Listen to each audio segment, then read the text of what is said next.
Okay, I'm going to share insights on what transpired in Group 3. I think in Group 3 we were carried away, so we were not so certain of what agenda or what theme we were going to come up with. But we came with a number of issues. First, media, rule of law, governance, and accountability. And before I got to our questions, a number of reflections were coming up. And the first was the media setting the agenda for the societal issues. And one of the issues that we discussed and so is that generally in any society, the rule of law provides for the right of information and the freedom of expression, notwithstanding the limitations. And the rule of law further defines that the state shall be checked by other arms, including the civil society, the judiciary, and the parliament. But then the question was, what happens when any of these arms, including the media, sets the agenda or fails in conducting its role? So question number one was, what is the role of the media in safeguarding the human rights, governance, and ensuring accountability of the society? The second question was, does the public have the right to public information? And here we were asking ourselves, what information are we talking about? Is it the information from the political class, or is it the information as perpetrated by the media? And from Gado's pictorials, it was quite evident that the information that was being channeled out was either designed by the media or by the political class. And so the public came in as an audience of all that was taking place. To what extent has the media been a player or offered the oversight role in our society?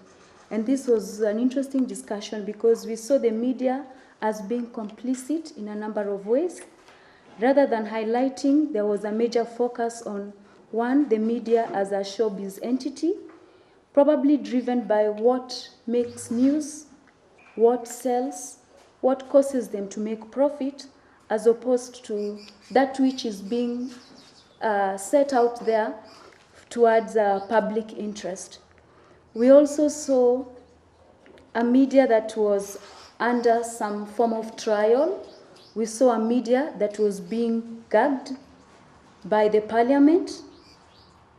And we also saw a media that was under threat by the state, because the moment the media played its oversight role, on one hand or another, it was challenging the status quo either of the political class or of the elitist group. So essentially, we saw a media that over time was going down and down and down. Is the social media a better alternative to the mainstream media? That was also another caption where we saw from that a reflection of ourselves, a reflection of the society. That the media has, for one, failed to play the oversight role, which means that the public, the society, has no platform to vent its issues, to vent its frustrations. And in the long run, we have taken our wars on the media platform. Does that address the issues? And from that, of course, we could say it was a yes and a no. A yes in the sense that at least it was an avenue of expression, but a no in the sense that that was just a platform, but much more needed to be done. Of course, for that, our conclusion was that the social media is our own reflection, and so we had our own question, where are we and what do we need to do? Looking at the different captions again, one question that kept on running among all of us was, who owns the media? Who is telling the narrative? What is their interest as they tell the narrative?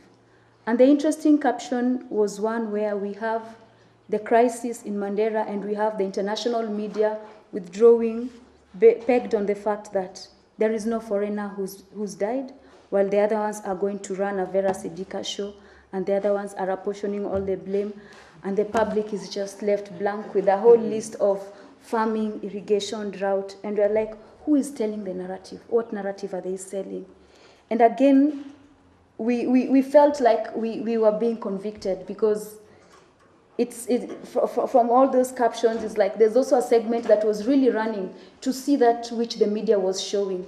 It was either ICC, it was either what our political leaders were doing, but nothing really was touching on the victims, despite the fact that almost all the different captions had something on internally displaced people, population, and their grievances. So we fairly came to a conclusion that the media is a victim and a perpetrator of the injustices in our society. As we concluded, we had two questions. Where are we as a society? And to what extent has the work of GADO facilitated any transformative change in our society? I thank you. I think I've done it well.